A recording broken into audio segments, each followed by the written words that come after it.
What's going on, ladies and gentlemen? Thank you so much for tuning in. It's me, Mikey Pipes. Monday afternoon, a little after 3:30 in the afternoon. I was in the pool.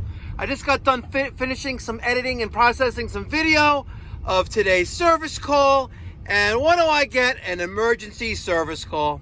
Emergency service call came in. Help, my air conditioning's broken. The company who put in my Coleman central AC system is out of business. It's fairly new. It's tripping the breaker. I'm sure it's an easy fix. Can you come over, please, and fix it? And that's what they asked me over the phone. I really gotta, I don't want to say love it, but it's funny how people who do not know, like, oh, it'll take you a couple minutes. I'm sure it's an easy fix. How many times have you heard that? How many times you've heard, oh, it will take you a couple minutes. I'm sure it's an easy fix. Ladies and gentlemen, there's no such thing as an easy fix. And if there is, right, it takes longer for me to drive to your property than maybe to actually fix the problem. But my time is still worth something. The person you are calling, the professional, the tradesman you're calling to come out to your property, your home, your place of business, right? That time isn't free. It's not. Right? It costs money to put fuel in the truck, insurance, your stock, the truck payment if you have it, overhead, and plus profit. These all things equal money.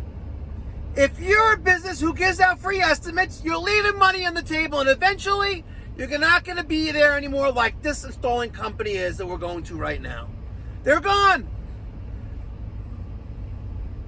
Let's go see what's going on. Bad parking on this block, so I blocked the guy's driveway. I'm gonna ask if that's okay when I ring the bell.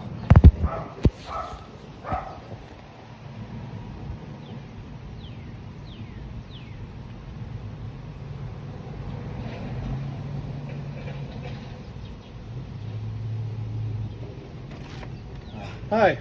Yes. Hi, Mike. I'm Mark. Hi, Mark. Here for the air conditioning issue. Come on in. Thank you. Good worker. Yeah. Tell me what's wrong. So, my newer unit is tripping. Your new what unit? My newer unit, the condenser. Newer unit. Okay, sorry. So we have two. Tripping what, the breaker? Yeah, I think Where's so. the circuit breaker? In the basement? In the garage. Okay. What size is the breaker? I'm not sure if it's a 15 or 20. I don't know. Hope it's not a 15 or 20 for an outdoor condenser unit. No, I don't know what it is. So basically, this one on the right is 23 years old. Okay. It's working great. This one's probably less than 5. Coleman. Yeah. You had to put it? What came with the house? I had this put in. Okay. That came with the house. Gotcha. Yeah, I know. Those came with when they were built. Yeah. So Okay. what's happening is this one, the stripping the breaker, they fixed that. So it's happened before. And so what happens, my son was inside, he was doing it. Basically the fan will start, Okay. and then it just trips. It puts itself off. So I'm just wondering if it's a breaker again. Are we able to kind of, do you have anything that you can test to see if it's the breaker messed Yeah, up? you're paying for professionalism, so yeah, I got that. Awesome. Okay, Just cool. doing an overview of everything here. Yeah. When's the last time the system had a tune-up or a cleaning? Well, you know, we had a company that was doing it regularly, but they don't have Regularly, like what, like 5 years ago? See how much dirt is on this thing. That I believe. But they- Wow. It got service last summer. Last summer? And the reason it didn't this summer is they went out of business. They went out of business. Okay. Be careful this one. Oh, landmines, huh? Yeah, this one's just falling apart. When's the last time you changed and cleaned the filter? So the filter I just changed upstairs. This one I think we changed it. We put it in the spring. Oh, yeah? But I have a new one. That's a mess. That's a mess. Okay, I have one. We'll replace that today. Good. And the one upstairs, you sure is clean as well? I just Put that one in? Yeah, that's it. Right. Okay. Just like today or just like 3 weeks ago? Okay. Yeah, like here it is. I just did this in an hour. Okay. Wow. So here it is. And there's, I'm not sure which one is the one that's not working. It's either that one or the one to the right of it. You can see over there. Well, they're on. That's the one. Is the thermostat on or off right now? It's on. Thermostat is on? It's calling for it right now? Really? Yes. Okay. All right. You sure? If the thermostat's on upstairs? Yeah. I'll go double check. Okay. All right. Here I'm outside. Got my knee pad. Here's the side of the condenser. It's a 3.5 ton. You can tell that by the 42 in that model number. Let's take the cover off and see what's going on.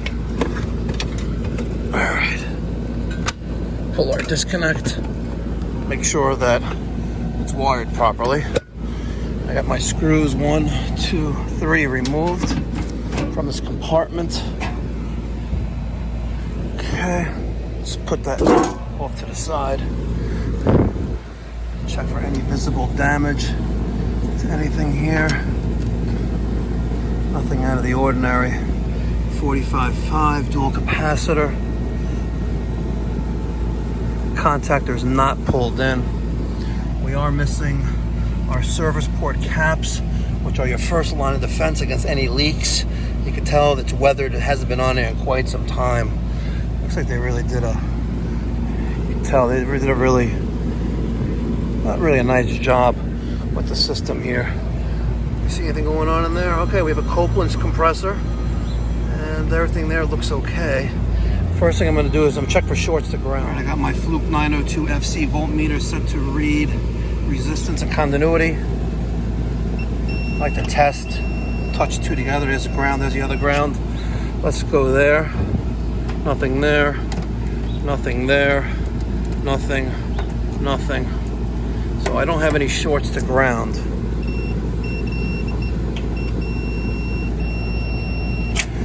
So we probably got a hard starting compressor. Let's see. All right, I checked to make sure I have 240 volts between L1 and L2 there at the line.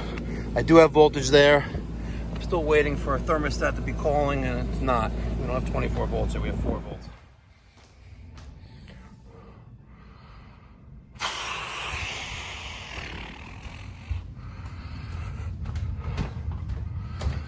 Yep, we're going up in the attic. All right. Instantly got 50 degrees warmer. Whew. Gotta love the OSHA-approved plywood here. So, he said that he had his buddy come out here, take a look. So the pan was cracked. Yeah.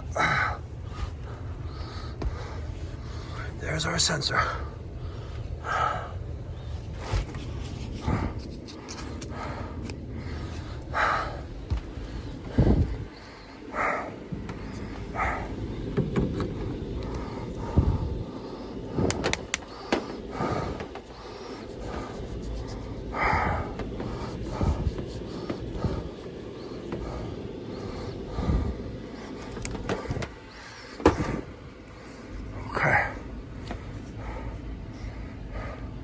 Our sensor is no longer sensing water. Oh.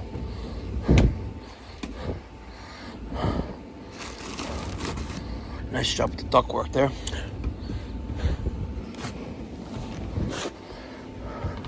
You got a 3.5 ton system working with 16-inch flex for a return. She's starving for air. Coleman air handler. Yeah. They use the Diversitech, the Rector Seal high-rise pad, but they did a horrible install with it. There's our line set. Wow, pretty effing disgusting. There's our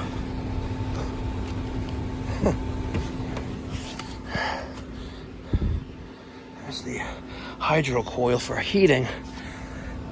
That's not hooked up. Well, now that sensor is out of the water, I'm betting we'll have 24 volts. Let's go back out of here. Whew. Of course, it don't work. Do they ever work, by the way? No, they don't. Well, it's quite obvious what's going on here, and the reason why, I hope I didn't step in the landmine again. The reason why they're out of business is because they do horrible work. Really disgusting. Like, what is wrong with these people? But then again, like I always say, hacks bring me stacks. All right, so we're back out here. We have 27 volts to our contactor, which is now hooked up to there. This totally negates what he was telling me over the phone, that it was tripping the circuit breaker. Totally negates that.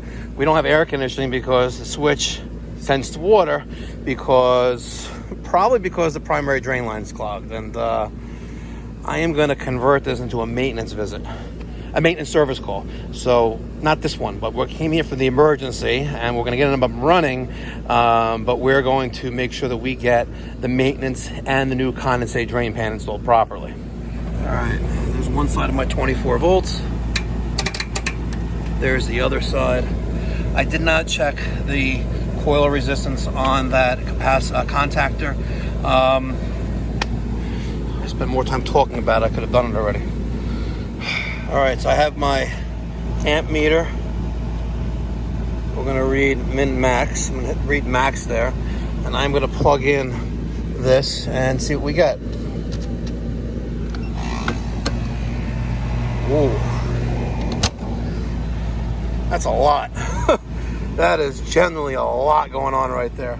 I hit the max button, and I got 95 on that right there. 95. Woo. Taking a look at our rating plate. Max breaker is 40. Minimum is 23.7. That is crazy. 95.3. Let's take that off there and let's read that again and see what she starts. All right, we'll plug this bad boy in, see what happens.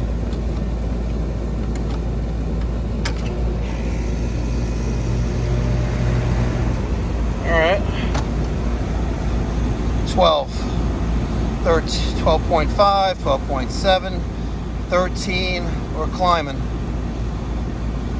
Not that high though, we're climbing. Let's check our other line of power, 15.7. Let's test the coming out of our dual capacitor, 5.9 on the Herm side. That's the one with the 3 prongs on it. I think we're a good candidate here for a hard start. That's what we're a good candidate here for, is hard start.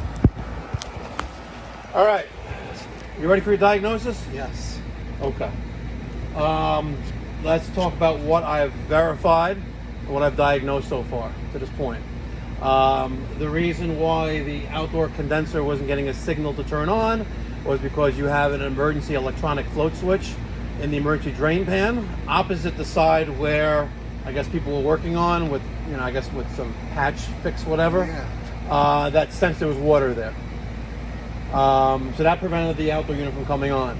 So once I got powered for it to come back on, then we checked the amperage, when the compressor turns on. And at peak, you're getting 95 amps of power, which is far beyond what it normally would be rated for. Can you explain that a little bit more to me, what that means? Instead of, normally you see a peak when it first tries to turn on. That's when motors utilize their most amount of power, is when they turn on. Normally with something like this, you would see it like in 60 or 70 amps of power. You're at 95.7. Why would that happen? It could be a variety of things. Is that a bad thing? It's not a good thing. What I would recommend is that we probably install some kind of relay to try to calm that down a little bit. They make hard starts that do that. We can put one in and see how it handles for that. So Ultimately, that's a secondary issue to what was happening. Well, when you had called, you're saying it was tripping the breaker, and that's why I immediately came out here and looked for. But that's not the issue why I'm here. The issue why I'm here is because the signal was not being for there to turn on. Right. There's nothing to do with the breaker. Yeah. Here you really have a horrible installation. Unfortunately, I don't like talking about other people's installs, but it's not a nice install. The system is struggling for air upstairs because you have a 3.5-ton system with a 16-inch duct, which is partially crushed. It's not even attached to the air handler the right way. So that's the original duct work. Yeah, but that's the secondary. Yeah, system. but it's still when you don't just do that. You spend another an hour, another maybe a couple $100 of material and make it right. because now it's not going to perform well, and it'll decrease the life expectancy of the equipment. So is it overusing ampage because it's No. You could have just a bad compressor. You could have an overcharge of refrigerant in the system. I don't know. Right now, all I know is I got it to run now. It's running. So cool air is going yes. upstairs. Right? Ideally, you need to have a new emergency drain pan installed the right way. Okay. And make sure that it's drained properly. Well, I was going to have to do anyway. Yeah. Make sure it's draining properly. Make sure that the float switches are in place that work properly. You need to redo that duct work that's feeding it air, the return air, because it's too small. Because you'll just increase more wear and tear in the system. And then hopefully a hard start here will work and buy you many years of more long use. Okay. Again, but I'm not a fan of Coleman. I don't like to disrespect what people have in their homes, but Coleman makes camping equipment. They say you could bring a camel to water, but can't make it drink. This is one of those examples. And as I walk back to my truck, see, that's his dryer vent. I basically tried to shove it down its throat, as politely as I can. But when you have that much dirt on the coil and such a just horrible installation, like I said, you could bring a camel to water, but can't make it drink. And that's what happened here. It was, so the circuit breaker's tripping. Okay, maybe we'll hold off on the hard start for now.